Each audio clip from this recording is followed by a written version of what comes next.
Olá, que prazer estar de novo junto com você. Uma das frases mais famosas da televisão brasileira há décadas foi: quem quer dinheiro? Todo mundo quer, né? Todo mundo sonha em ter uma vida próspera, ter dinheiro para realizar sonhos. Porque há uma associação, pelo menos na nossa cabeça, de riqueza com felicidade, ou pelo menos bem-estar. Então, todo mundo luta, trabalha para isso. E muita gente quebra a cara tentando ganhar dinheiro rapidamente, fazendo apostas. Será que essas tal de bet dá dinheiro? Alguém já ficou rico com isso? Como é possível fazer riqueza? Como é possível fazer prosperidade com o dinheiro de um trabalho honesto? Assuntos desta edição do Pode Tudo.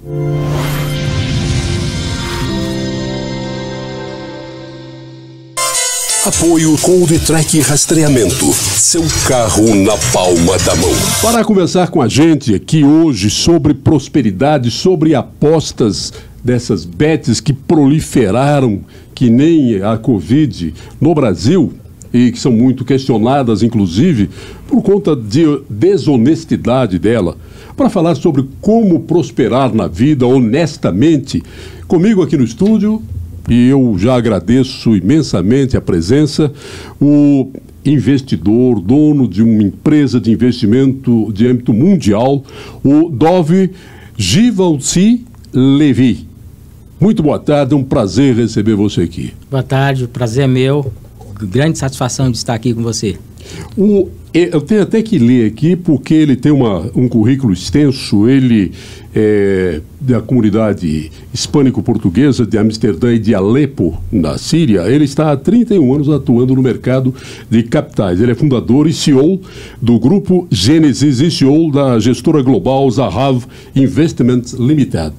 É mestre em gestão e produção agroindustrial para a Uniderp de Mato Grosso do Sul e tem especializações em direito tributário, sucessão familiar, controladoria, uma porção de habilidades nesta área de como ganhar dinheiro, fazer fortuna honestamente com investimentos inteligentes. Dov, a primeira pergunta que eu quero te fazer é possível ficar rico apostando nas bet? É possível se você for o dono da bet, né? Porque, caso contrário, a bet, na verdade, ela funciona como um algoritmo. Ela tem um algoritmo, que é um software. Então, qual é o grande problema que a gente tem visto? O algoritmo, ele é programado. Então, o código do software, ele pode permitir com que as primeiras vezes que você joga, você ganha, você se entusiasma, aumenta a aposta e aí você começa a perder. E quando você começa a perder, o que você faz usualmente? Aquele troço vai se tornando um vício e aí você vai atrás de mais dinheiro para apostar mais, para tentar recuperar o que você perdeu. E isso vira um círculo vicioso que estamos vendo aí, casos de suicídio e outras questões nesse sentido. Um desastre. Não ganha. Qual que é a proporção entre o volume de dinheiro que vai para o dono da apostadora e quanto é que os ganhadores recebem? Qual o percentual disso? Nos últimos 12 meses, aproximadamente foram transacionados 24 bi de reais e foram pagos de prêmios 200 milhões de reais. Menos de 1%.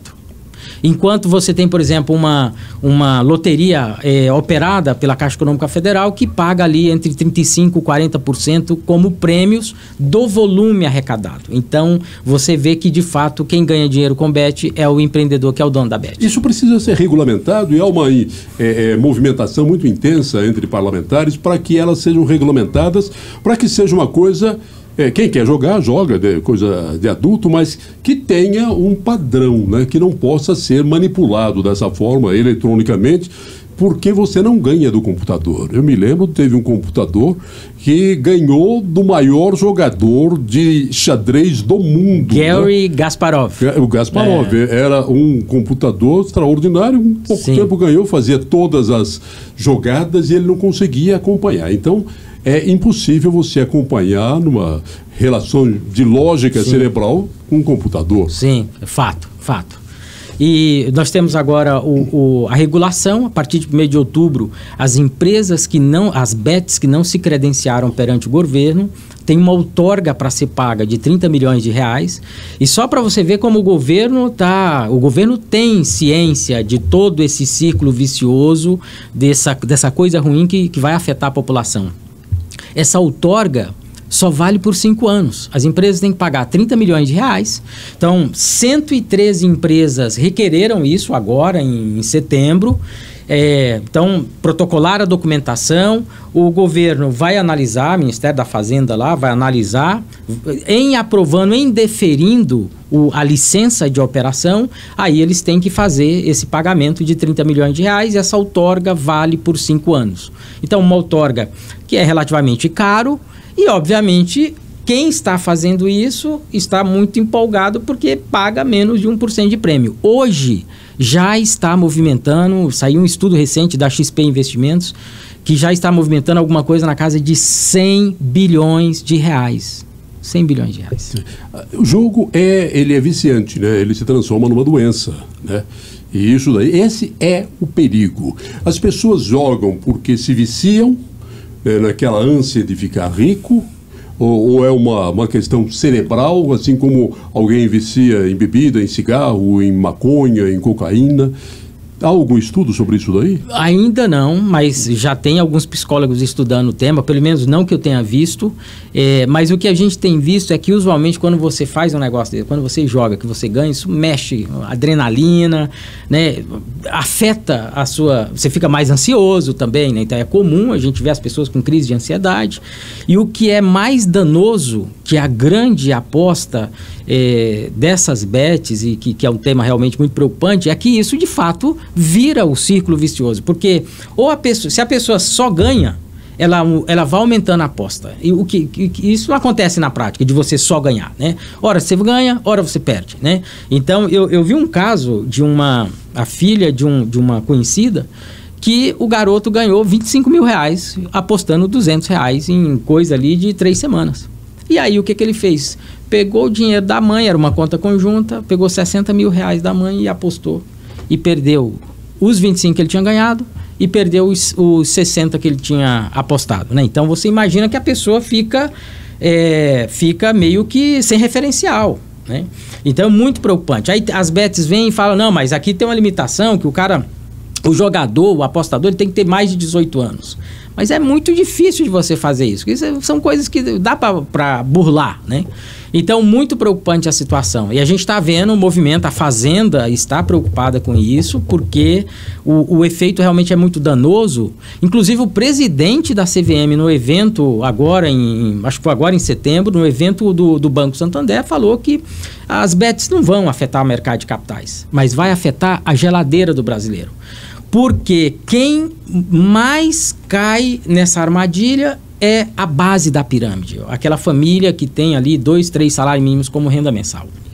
E já estão jogando cerca de 20% da renda mensal disponível. O que é isso na prática? Se eu ganho 2 mil, paguei o aluguel, paguei o supermercado, o que sobrou, 20% é o que eu já estou jogando. Então, assim, muito preocupante, muito preocupante. Sim, você tem cidades no mundo, né? Que vivem do jogo. Macau, por exemplo, na China. Macau. Agora, mas você tem também jogo de azar. Sim. Se fala, não é jogo da sorte, é um jogo de azar porque você mais perde do que ganha. Isso. Qual é a diferença desses jogos eletrônicos que nós temos hoje por aqueles jogos de cassino presenciais? A princípio, quando você vai num cassino, ali é pura sorte. Aí tem uma grande interrogação até que ponto aquilo lá é manipulado, mas pelo menos você olha, os grandes cassinos de Las Vegas, por exemplo, eu não tenho conhecimento de alguma acusação de que estavam manipulando os equipamentos para você não ganhar. Então você vê que o cassino é pura sorte, você tira 100 dólares do bolso e é aquilo lá que você vai jogar, ou seja, você limitou a sua perda, né? O máximo que vai acontecer é você perder 100 dólares, né? O problema do eletrônico é que você vai no cartão de crédito, ou você vai numa criptomoeda que você está usando para pagar. Aquele troço não tem fim, porque você apostou, perdeu. Aí você fica assim, perdi 50, não, vou jogar 100. E aí você vai usando, e o cartão de crédito vai comendo, Quando você se espanta, aquela conta já está significativa. Esse é o grande perigo. Quer dizer, então, a chance de ficar, não digo nem milionário, a chance de ficar mais ou menos financeiramente, então, não está na Bet. Não existe, esquece Bet, é isso aí. Não está na Bet. Tá. Você é especialista, é um CEO de uma empresa da qual também é proprietário, que lida com investimentos no mundo. Você falava agora que tem 4 bi... 6,4 bi de dólares. 6,4 bi. Sob gestão. Sob sua gestão do seu grupo. Isso, exato. É muito dinheiro, de dólares, né? De dólares. Como é que alguém que deseja ficar bem na vida, trabalhando honestamente, sem olhar para a Bet, como é que ele pode fazer? Há essa perspectiva no mercado financeiro global? Sim. E eu falo para você como testemunho próprio, né? Durante os meus primeiros 15 anos de vida, eu venho de uma família muito pobre, muito pobre. E eu tive que começar do zero, obviamente, né? Não herdei nada, né? Tive que construir tudo. E qual foi a diferença? Mercado de capitais. Então, como eu estava falando para você, eu estou com 52 anos, mas, por exemplo, eu tenho um Petrobras no meu portfólio pessoal de investimentos há 33 anos. Eu tenho um Vale há 27 anos. Eu tenho Itaú e Banco do Brasil há 25 anos. Eu tenho Semig há 22 anos. Então, você vê que não foi da noite para o dia. Teve uma jornada ali. Qual é o grande desafio que a gente tem no Brasil? No Brasil, a educação financeira veio chegar nas escolas públicas em 2018, um projeto do governo fantástico, mas que essa geração que já tem 30, 40 anos aí não teve a oportunidade de ver isso. Então, quando é muito comum a gente ouvir das pessoas, eles falarem, mas eu não tenho 10 mil reais para investir. Hoje eu conseguiria investir no máximo 100 reais. Começa com 100 reais, começa com 50 reais. O que vai fazer a diferença é quanto tempo você pode investir. Então, como não tinha essa educação financeira no Brasil, a população em geral não sabe que é possível sim construir um patrimônio razoável no longo prazo. Então você vê, hoje R$200, só para te dar uma referência, R$200 aplicados em renda fixa no Brasil durante 35 anos, você faz aproximadamente ali R$1 milhão ao final de 35 anos, né? Já considerando aí uma inflação na casa de 4,5% ao ano, né? Então, quando você começa a olhar, eu tenho um vídeo que viralizou no TikTok, acho que ele deve ter uns 4 milhões de views, que eu falo que é muito fácil ser milionário, que de fato é só fazer isso. É você comprar, por exemplo, você compra um tesouro direto. Você pode investir R$100, R$200, todo mês você vai fazer isso. Tesouro Direto hoje paga alguma coisa na casa de 10,5%, 10,75% ao ano. Então, se você fizer isso todo mês, óbvio, investimento dessa forma é uma progressão geométrica. Então, quando você olha o longo prazo e sem tirar esse dinheiro, vai acontecer, esse capital ele vai crescer. Qual é o desafio que as pessoas têm? O cara quer ficar milionário hoje, ele não quer esperar 10 anos, ele não quer esperar 15 anos, principalmente essa geração aí de adolescentes, de jovens que nós estamos vendo aí, que é tudo instantâneo, que é tudo para agora. Então você vê, pagar 7 mil reais, 9 mil reais, 6 mil reais num celular, num iPhone, por exemplo, é um absurdo. Imagina, se você pegar essa continha dos 7 mil e pensar daqui 15 anos, ele dá um valor muito significativo. E as pessoas, isso é da natureza humana, não é uma particularidade do brasileiro. As pessoas, elas têm dificuldade de esperar para ter aquele bem. Então, por exemplo, às vezes é comum o cidadão ganhar lá, sei lá, 3 mil reais, receber uma promoção no trabalho, vai passar a ganhar 5 mil. Aí ele começa a olhar o carrinho dele quitado, em 2016, não deve nada para ninguém. Mas ele vai lá e compra um carro novo, financiado, só que ele não está pensando nele, ele quer mostrar para todo mundo que ele está se dando bem na vida. Só que ele vai pagar de juros. Eu costumo até brincar que juro são os dias que você trabalha de graça. Se você ganha 50 mil reais por ano e você pagou 10 mil de juros no ano, 10 mil reais, isso significa que você trabalhou 2,4 meses no ano de graça, sem receber nada, porque tudo que entrou foi para pagar o juro. Então, não vale a pena você antecipar esse luxo. Uhum. Tem um livro do Eduardo, ele fala sobre o valor do amanhã. E ele faz uma análise muito interessante, eu esqueci o sobrenome dele, me perdoe, eu vou lembrar.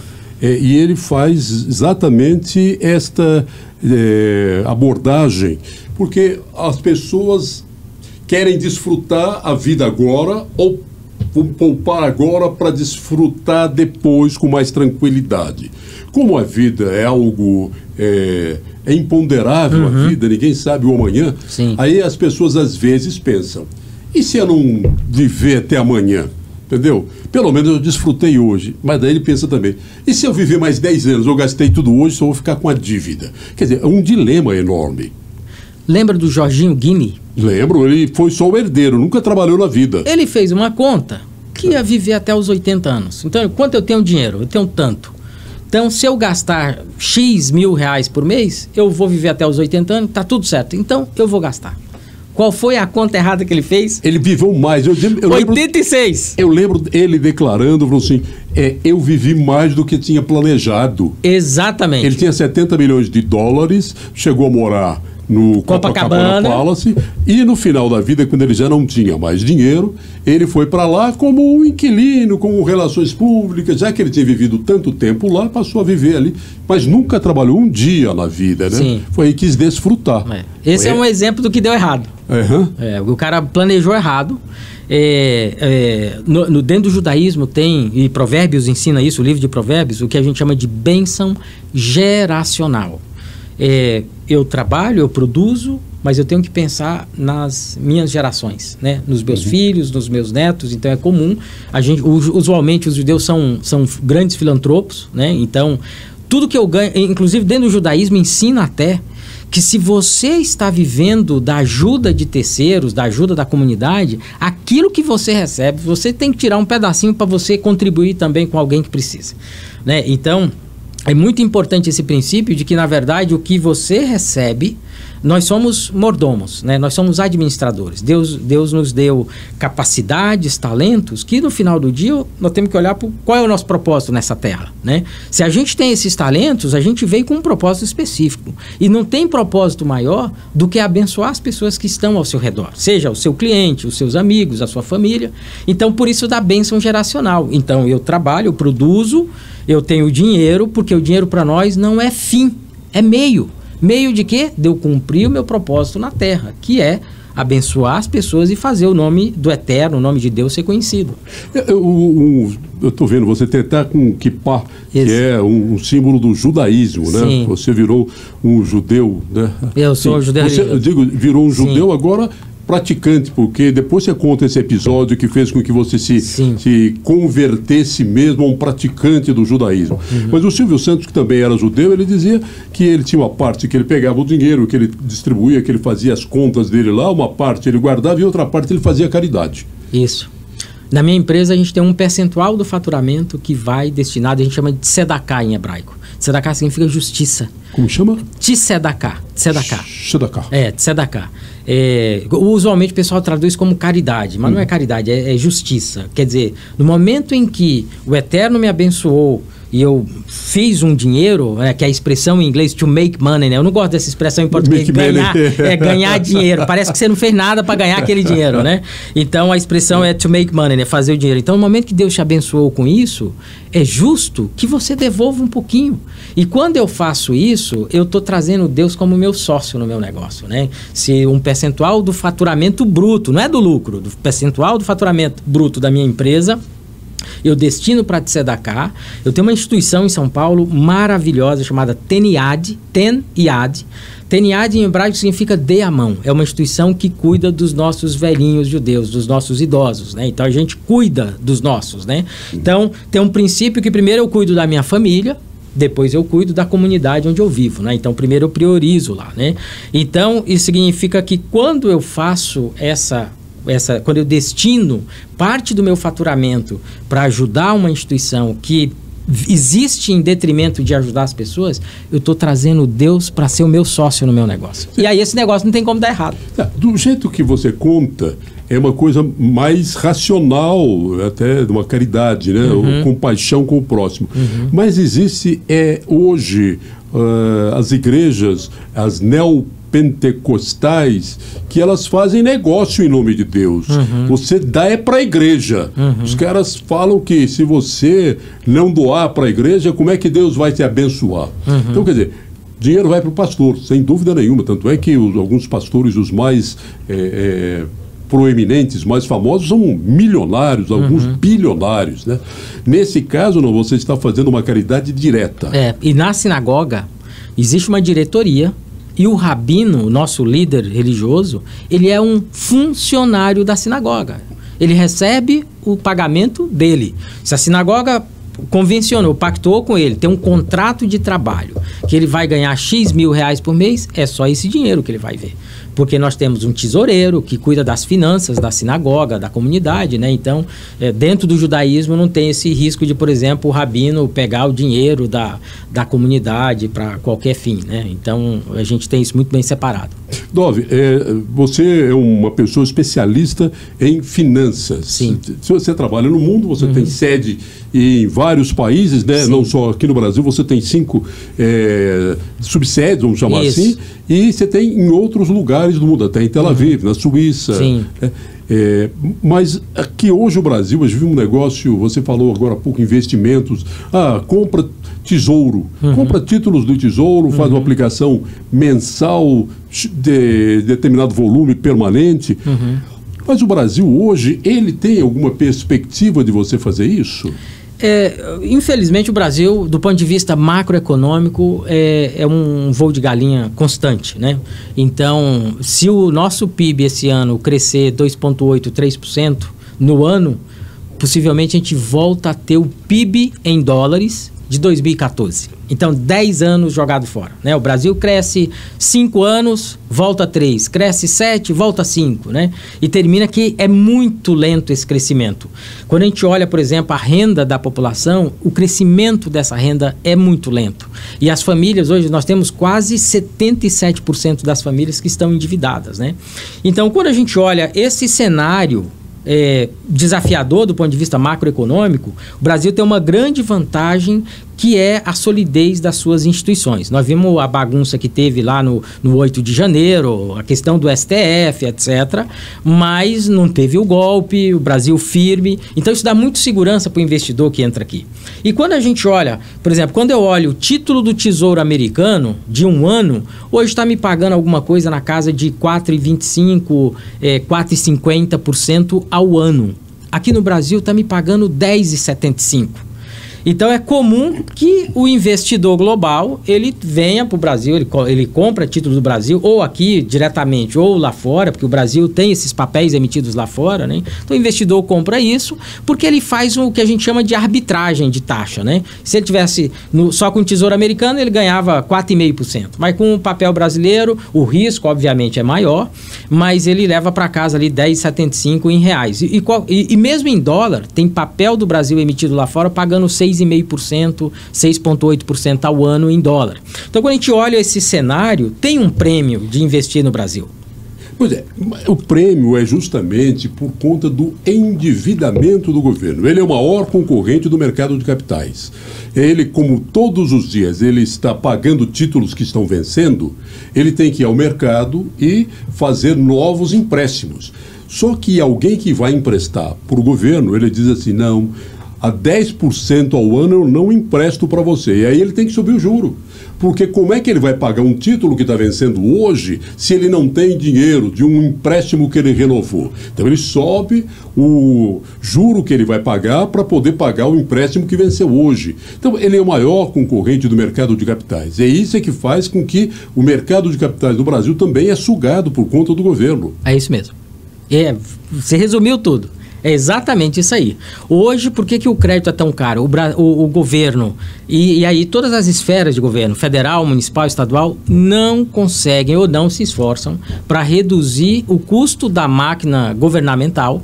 E aí, com isso, precisa arrecadar. Você vê, a carga tributária do Brasil é uma das maiores do mundo. A gente está vendo aí na proposta de reforma tributária, o IVA é o maior da OCDE, dos 20 países que compõem a OCDE, é o maior. Nós estamos falando de 26%, 27%.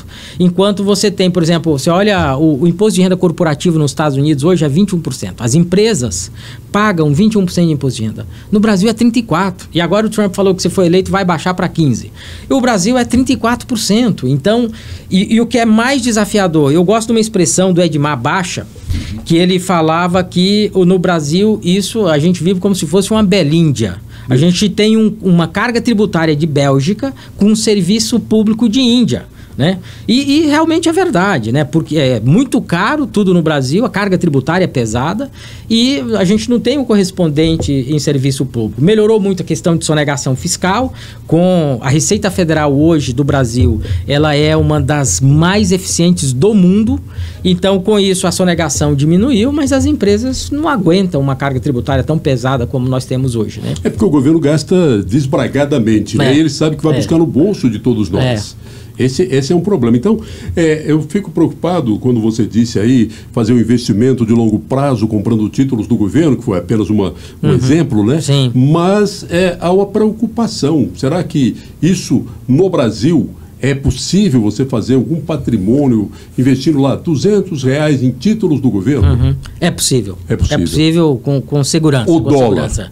Com segurança. Em dólar também você pode fazer o investimento em dólar. Hoje é possível, né? Tem várias plataformas que atendem brasileiros lá fora, que você pode abrir conta com 3 mil, 5 mil dólares, né? Então tem casas como Nomad, Avenue Securities também, que é uma outra que foi fundada por brasileiro também, que hoje deve ter lá alguns milhares de clientes brasileiros. Então, é possível. E um ponto importante é assim, apesar de todos esses desafios macroeconômicos, dívida pública que o Brasil tem, o Brasil só teve default de dívida, só deixou de pagar uma dívida em 1986, que foi uma moratória de dívida externa. Hoje o Brasil... Sarney, eu me lembro disso. No Sarney. Exato. Então, hoje, que era, acho que o ministro da Fazenda era o Maílson da Nóbrega. E hoje, o Brasil é superavitário na conta de divisas externas, né? Hoje o Brasil tem alguma coisa ali, eu não vi o número atualizado, mas alguma coisa na casa de 320 bilhões de dólares de reservas financeiras, né, em dólar. Mas nós temos uma dívida pública doméstica aqui no Brasil superior a 2 trilhões de reais. Então, é muito grande. Em algum momento até se falou, eu acho que foi no governo Dilma II, de trazer parte dessa reserva para pagar a dívida pública, enfim, mas o problema não é esse. O problema é que se você não reduzir o custo da máquina estatal, não adianta você pagar essa dívida, porque ele vai voltar de novo. Exatamente. Tá. Eu me lembrei o nome do Eduardo Gianetti, ele escreveu o livro O Valor do Amanhã. O Valor do Amanhã. É um livro muito bom. Se alguém se interessar e quiser saber disso daí, se poupa agora ou se gasta agora, ele faz umas análises muito interessantes, usando exemplos, inclusive, da natureza, das plantas, dos animais. É um estudo científico bacana mesmo, O Valor do Amanhã. Se você quiser conhecer um pouco, vale a pena. Porque a gente não sabe quando vai morrer. Então a gente não sabe o que faz da vida com o dinheiro que ganha. Sim. O brasileiro ganha pouco, ele acha que sempre ganha pouco, quem paga acha que paga muito, porque há uma intermediação. Parte de tudo que eu pago e de tudo que eu ganho vai para alguém que não faz nada por mim. É verdade. É assim no mundo? Não. É óbvio que não existe país perfeito, digamos assim, né? Mas qual é uma preocupação no Brasil? Se você considerar que de cada R$1 que você paga para o seu funcionário, você é empresário, cada R$1 que você paga para o funcionário, você tem um custo adicional ali na casa de 65%, 70%. Então você tem 13º, você tem férias e justo, não é esse o ponto. Qual é o detalhe? É que você paga 28,5% para a Previdência Social.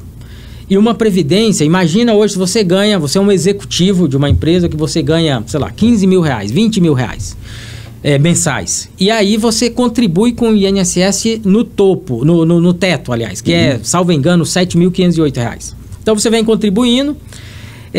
Quando você aposentar, você só vai receber os 7.500.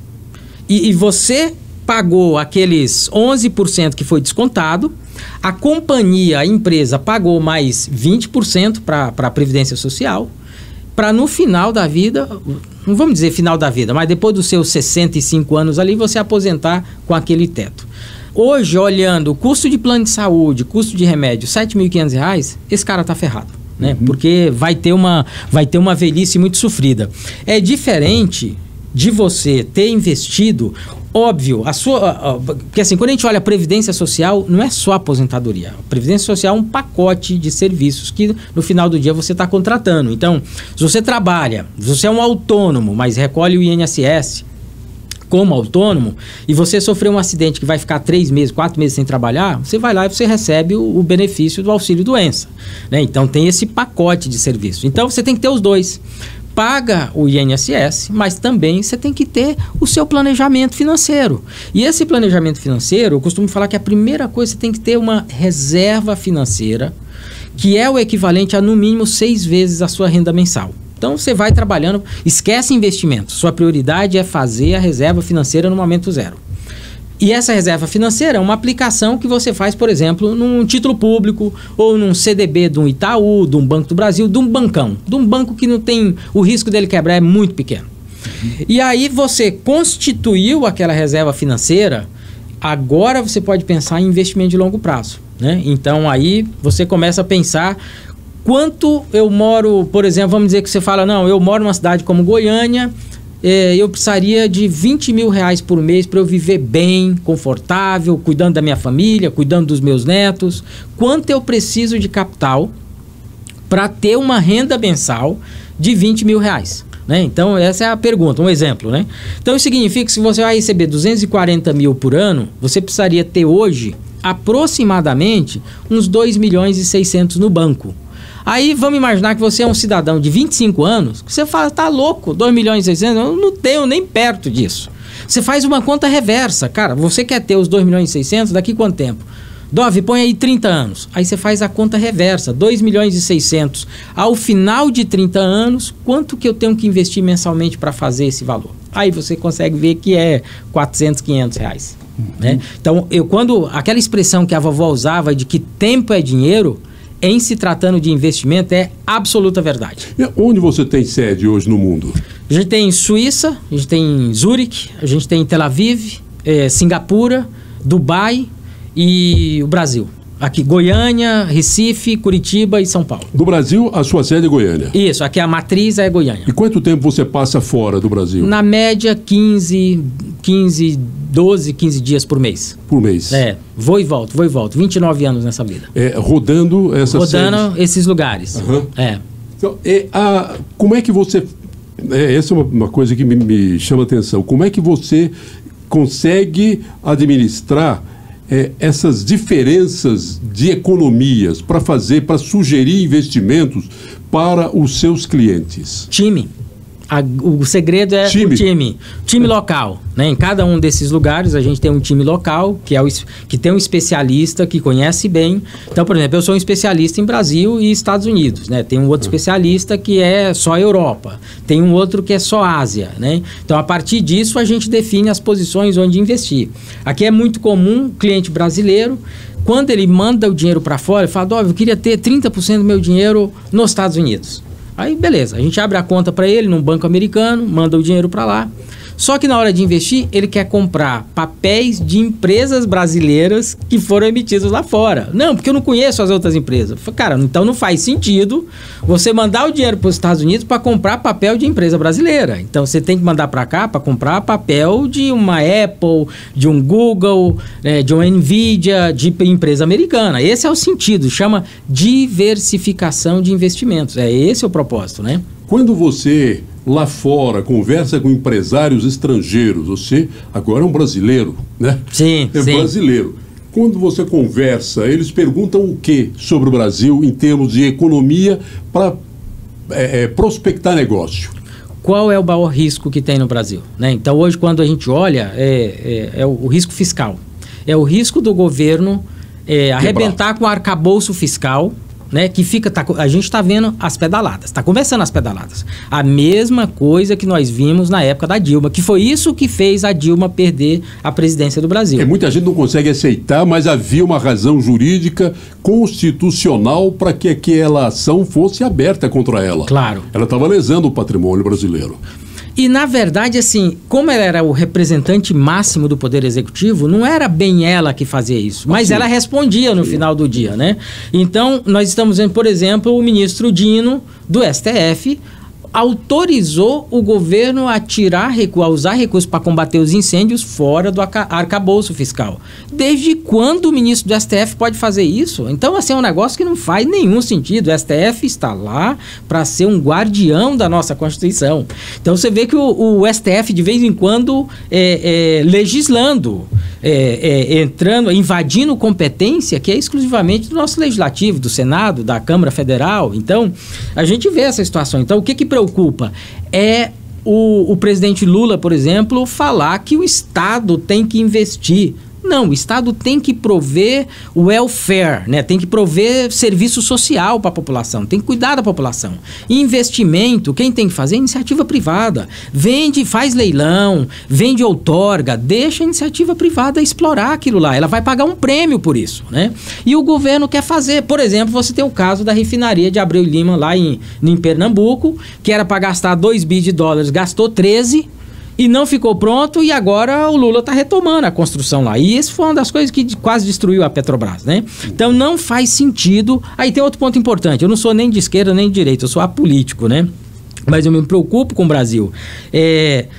Você não tem, pelo menos no meu parco conhecimento, você não tem nenhum país global que foi muito bem administrado pela esquerda. Onde a esquerda atuou foi um desastre. Por quê? O que prevalece usualmente com a esquerda? A história do comunismo. Isso não dá certo. O que é meu tem que ser dividido com você. Mas peraí, você não trabalhou como eu. O que é meu, cara. O que é seu é seu. Não temos que dividir nada. É diferente. Eu já faço isso quando eu pago os meus impostos. Então não tenho que dividir nada com você, né? Então essa visão da esquerda é muito preocupante. E a gente vê o presidente Lula cada dia insistindo, provocando, tentou enfiar o presidente da Vale, queria colocar um presidente da Vale. Peraí, cara, a Vale é uma empresa privada. Acabou, não tem mais isso. O governo não tem mais nada lá. Tem a Previ, que é o Fundo de Previdência dos funcionários do Banco do Brasil, que tem lá uma posição, acho que de 8%, né? Mas não é do governo. Aquilo lá é dos funcionários do Banco do Brasil, né? Então a gente vê esse desejo do presidente Lula de enfiar o Estado onde já se provou que não funciona. Por exemplo, os Correios estavam prontos para serem privatizados. Quando o Bolsonaro saiu, tinha 3 bilhões em lucro. Agora, nesse semestre, já tem 1 bilhão e 300 milhões de prejuízo. Quer dizer, qual a razão do governo distribuir carta, encomenda, coisas que não são de interesse da nação, de segurança nacional, onde o mercado privado faz muito melhor. Muito melhor. Quer dizer, nós estamos pagando uma conta porque o Correio não tem ações no mercado, ele é exclusivamente do governo. Quem vai pagar a conta somos todos nós, né? Porque quem vai ter que socorrer é o governo federal através do nosso bolso. Verdade. Eu vou te dar um outro exemplo. Banco do Brasil. O Banco do Brasil é um dos melhores bancos, a sua administração, a gestão é um dos melhores bancos das Américas. Quando você olha América do Norte, América Central, América do Sul, o Banco do Brasil é um dos melhores bancos. Paga um dividendo maravilhoso. Quando você olha 2023, o Itaúzão entregou 36 bilhões de lucro. O Banco do Brasil entregou 35. Só que quando você vai comprar a ação do Banco do Brasil custa aproximadamente metade do que é a ação do Itaú. E por que dessa diferença? Porque o controle do Banco do Brasil é estatal. E no passado, 2008, 2009, o mesmo dito cujo presidente Lula tentou usar o Banco... usou o Banco do Brasil para forçar os demais bancos a baixar a taxa de juros. Então, o Banco do Brasil ia lá, uma empresa ia pegar um crédito, um empréstimo, o Banco do Brasil cobrava 10%, enquanto os outros bancos estavam cobrando 11,5%. Então, o governo achava que, com isso, o Banco do Brasil ia forçar os demais bancos a baixar a taxa de juros. Isso nunca funcionou em lugar nenhum. E o Banco do Brasil passou maus bocados. Mas, assim, eu tenho ação da companhia há 25 anos, não me arrependo, sou extremamente feliz, mas eu sei do risco que tem a questão pelo fato de o controle ser estatal, né? Então, quando você olha uma empresa, por exemplo, a Petrobras Eu tenho Petrobras há 33 anos. A Petrobras hoje é a petrolífera mais barata do mundo. Você olha uma ExxonMobil é uma empresa que a ação custa o equivalente a 13 vezes o lucro por ação. Então, se o lucro por ação da ExxonMobil é $10, ela custa $130. A Petrobras é 4,5 vezes. E pagando um dividendo de quase 14% ao ano. Lembrando que dividendo no Brasil é isento de imposto. Sim, mas acontece, o grande problema das estatais é justamente o que aconteceu recentemente. O próprio governo disse, não vamos pagar todo o dividendo que a Petrobras queria pagar. Ou seja, você compra acreditando que vai ter um rendimento anual. Sim. Por conta das ações que você comprou. Aí o governo vem e fala, não, você não vai ter esse rendimento. Você vai ter apenas 20% desse rendimento das ações que você comprou. Então não fica assim, muito inseguro o investidor? Não, e o pior de tudo é que isso aí foi uma bravata. Que no final pagou, entendeu? Pagou o dividendo que era para pagar. Fez aquela confusão toda e pagou.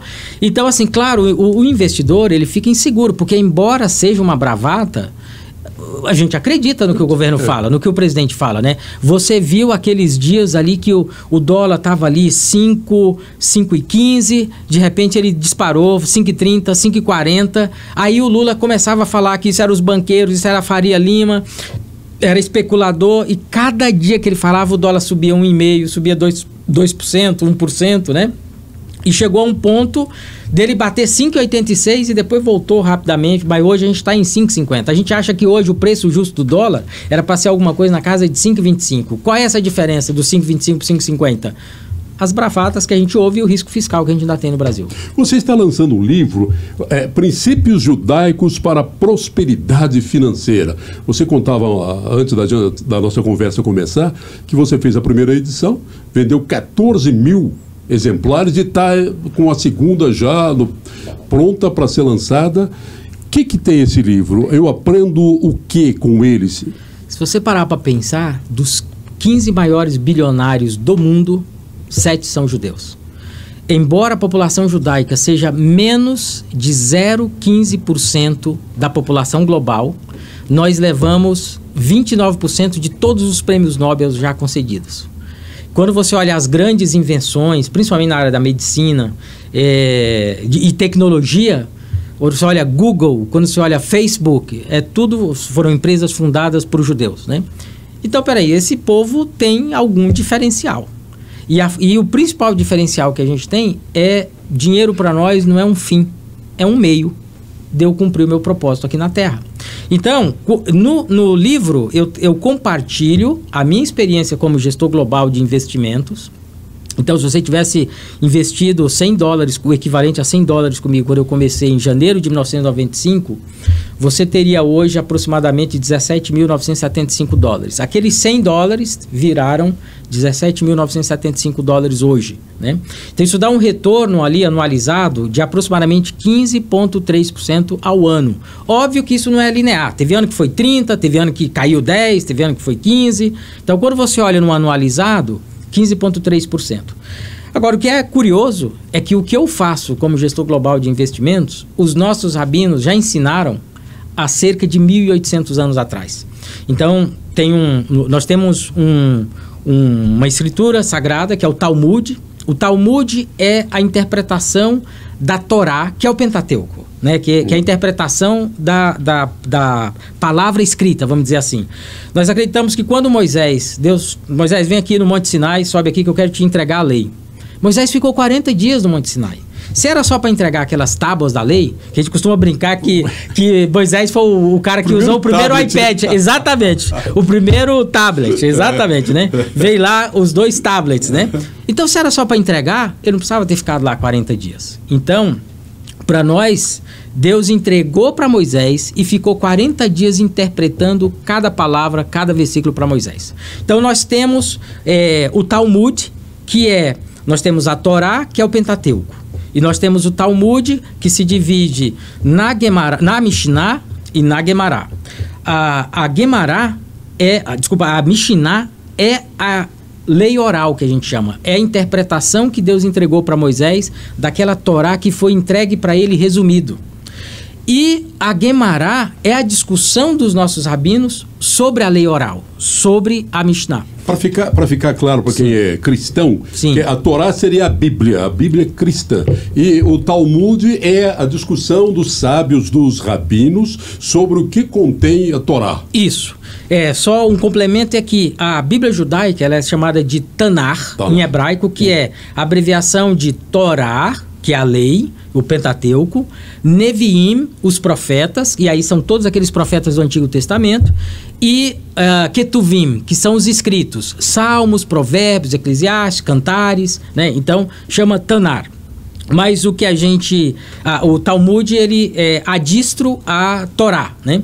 Então, lá tem um tratado chamado Bava Metzia, no capítulo 42a, que os rabinos ensinaram que você deve administrar o seu patrimônio, numa linguagem atual, fazendo da seguinte forma: 3 terços. 1 terço em terras, 1 terço em negócios e 1 terço em dinheiro na mão, né?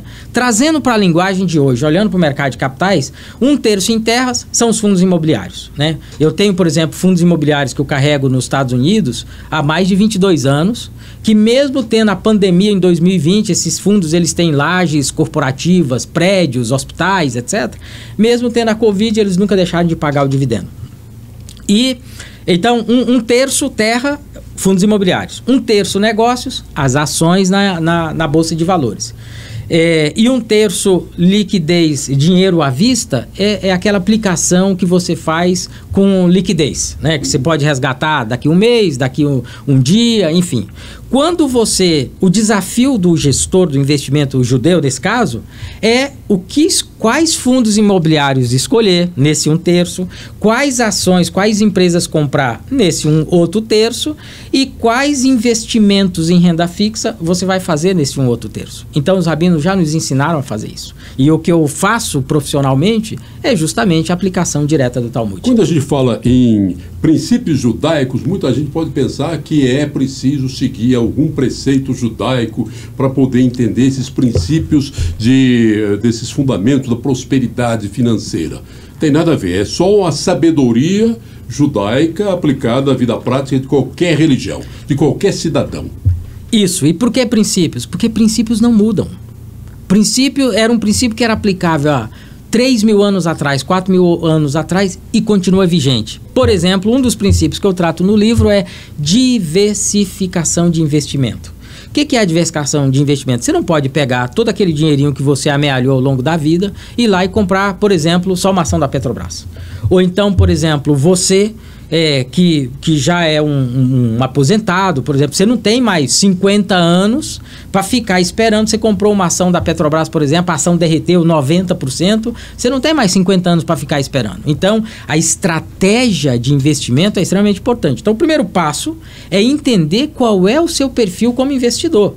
Então, tem muitos clientes que falam assim: Dov, tá aqui o meu dinheiro, eu quero que você me entregue 2% ao mês.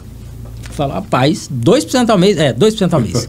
Aí a gente monta aquele portfólio e a gente usa uma ferramenta de uma empresa global, que é a maior empresa do mundo de serviços financeiros, de informações financeiras, chamada Bloomberg.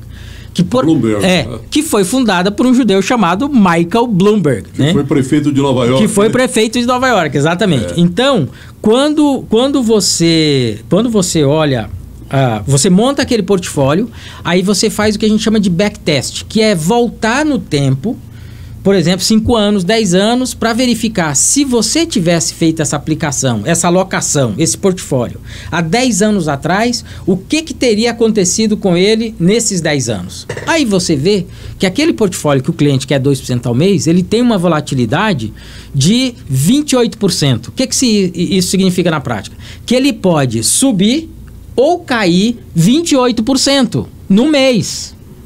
Aí quando a gente volta pro cliente, o cliente fala: você tá louco? Não tem um estômago para isso. Então, cara, o seu perfil é conservador. Você não tem perfil para aguentar um negócio desse. Por exemplo, 2008 eu vi minha carteira de ações derreter 82%. Não me afetou, porque eu já... Você isso é o meu dinheiro. Não. Mas por quê? Porque é o meu dia a dia e é o meu perfil de risco. Hoje, 97% do meu patrimônio está alocado em ações, alguma coisa ali na casa de 10% em fundos imobiliários e alguma coisa na casa de 25% em criptomoeda. Né? Então, quando você olha o meu perfil é um perfil extremamente agressivo. Então, existem 3 perfis. O conservador, que é aquele cara do 0,80, 0,90 ao mês, mas é uma progressão aritmética. Você não tem risco, aquele negócio só cresce, você não tem risco de cair 3%, 5%, por exemplo, se você tem um título público que é atrelado à Selic. Aí você tem um moderado, que ele tem ali um 20% de risco e 80% de renda fixa, né? Esse 20% de risco que eu falo pode ser ações, pode ser fundos imobiliários, tem dividendo, né? Então é o moderado. E tem aquele cara que é o arrojado, que é o meu caso, por exemplo, né? Então hoje eu tenho essa composição de alocação no meu patrimônio, porque se cair 80% do meu portfólio, não vai me faltar dinheiro para comer, para viver. Então, esse princípio da diversificação, ele é extremamente importante para qualquer investidor, né? Por isso que eu falo, primeiro você constrói a reserva de emergência, aí depois você pensa em investimento. Isso está no livro? Isso está no livro. Esses princípios judaicos para a prosperidade financeira. Isso, são 18 princípios que não tem como dar errado. Já está, ele está em alguma livraria? Amazon, você compra na Amazon, na loja da Apple, né? No livros da Apple, as principais livrarias. Eu vou fazer o lançamento dele aqui dia 1º de outubro na leitura do Goiânia Shopping, às 19 horas. Vocês estão convidados para ir lá, são meus convidados, então eu vou fazer o lançamento aqui em Goiânia. Então é um livro que traz a minha experiência como gestor e traz a minha experiência como judeu religioso, mostrando que a Bíblia é atualizadíssima, né? Então, esses princípios são princípios bíblicos, principalmente ensinados pelo cara que foi um dos multibilionários do mundo, que foi Salomão, né? Quando você olha o livro de Provérbios, o Eclesiastes 11 é uma aula de gestão de risco. Se você está curioso, vai lá ler Eclesiastes 11, porque é uma aula de gestão de risco. Dov Gelonti Levi, eu quero só que você me conta. Sim. Você se transformou num religioso, você já era judeu, sim, né? Sim. Mas você não tinha esse apego à religião. Embora sua família seja de judeus, você tem um irmão rabino que você me contou, mas teve um fato dramático na sua vida que levou você decididamente para o judaísmo. Sim. O que acontece? Eu venho de uma família, eu tenho um irmão que é shohet, que é um rabino especializado em abate de animais, meu querido irmão Yosef Levi. Ele sempre pegava muito no meu pé, porque eu achava assim que a Torá estava meio desatualizada, né? O negócio, no Shabat você não pode dirigir carro, você não pode assistir uma televisão, você não pode mexer no celular. O mundo mudou. Tem que dar um upgrade, né? Exatamente, né? Então essa era a minha cabeça, né? E os meus negócios, eu trabalhava muito, trabalhava inclusive no Shabat, no sábado, né? Mas os negócios eram meio emperrados, cresciam muito devagar. E eu falava, os meus clientes falavam que eu era muito bom, mas isso não se refletia no crescimento dos meus negócios, né? Eu ficava incomodado com isso, mas eu pensava, né? Me acomodava assim, falava, estou fazendo o meu melhor, tudo que eu posso. E dia 27 de setembro, eu conto essa história na introdução do livro, dia 27 de setembro de 2006, meu pai me liga, 13 horas da tarde, eu estava trabalhando em Manaus, atendendo um cliente lá, meu pai me liga e fala, onde você está? Eu falo, estou trabalhando em Manaus. E ele falou, que dia você volta? Eu falei, vou para Goiânia, na sexta-feira eu chego por volta de 19h30. Ele falou, você vai violar Shabat de novo, não faz isso. Começa às 6 da tarde, começa mais ou menos da sexta-feira, 15 minutos, né? Antes do sol se pôr. Porque o nosso calendário é lunar, não é gregoriano, né? Então, com isso, o nosso dia termina com o pôr do sol e não à meia-noite, né? Então, ele me fala isso, e aí, quando ele viu que ele não ia me convencer, ele falou, tô com um sentimento ruim, volta amanhã. Eu falei, pai, eu preciso trabalhar, eu tenho um cliente grande para atender sexta-feira de manhã. Não, mas não vai ser nada, não, é coisa de sua cabeça e tal, e desligamos o telefone.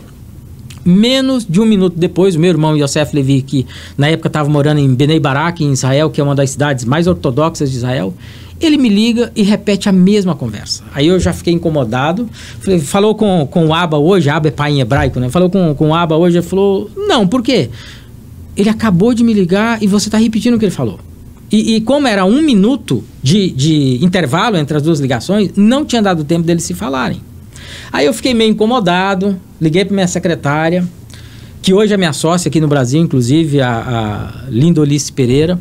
E aí eu falei, Linda, muda a minha passagem, eu vou ter que voltar amanhã. Ela falou, pelo amor de Deus, nós gastamos 8 meses, demoramos 8 meses para conseguir marcar a reunião da Philips na sexta-feira, 9 horas.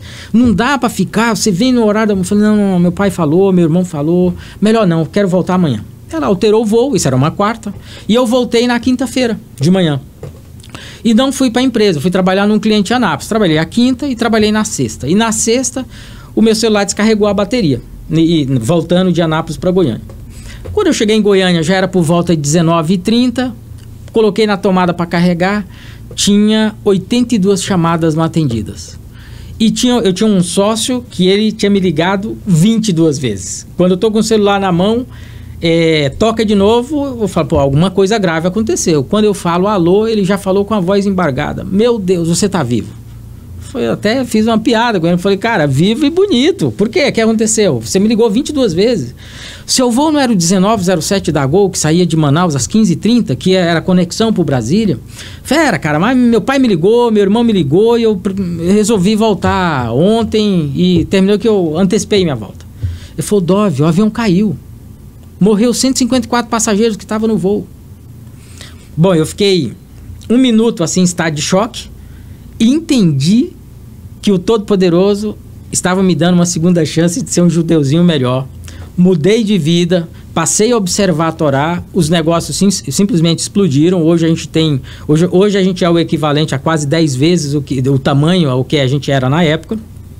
E realmente eu passei a observar o judaísmo, como tem que ser, observar o Shabat, observar a kashrut, que a gente não pode comer qualquer comida, por exemplo, a gente não come frutos do mar, a gente não come carne de porco. Então é comum, os meus clientes, por exemplo, eu tive um caso de um cliente há 2 meses atrás que me levou para almoçar num restaurante no Gero, lá em São Paulo, um restaurante caro e tal.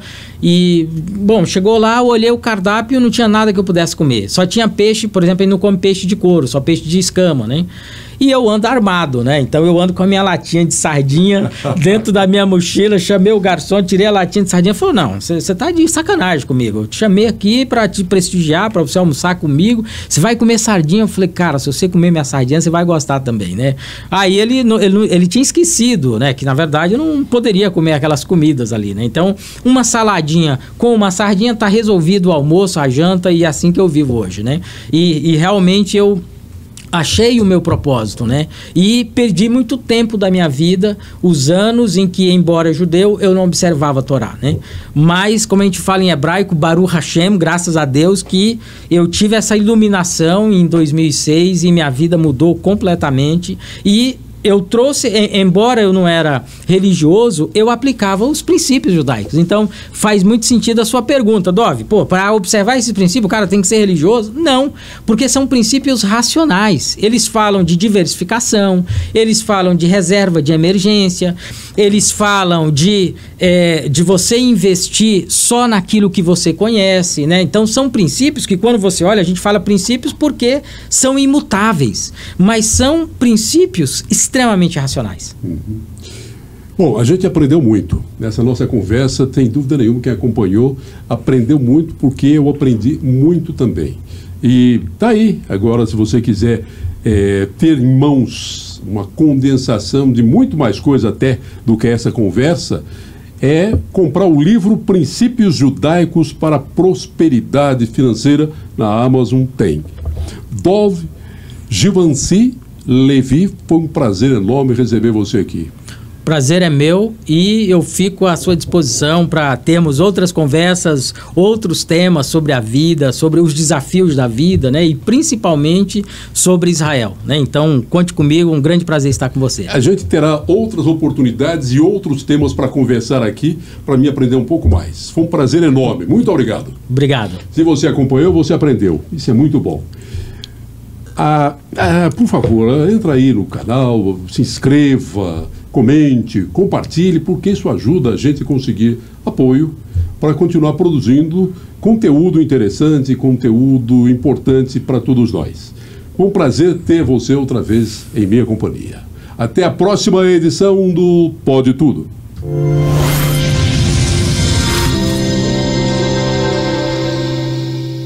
Apoios Coldtrack Rastreamento. Seu carro na palma da mão.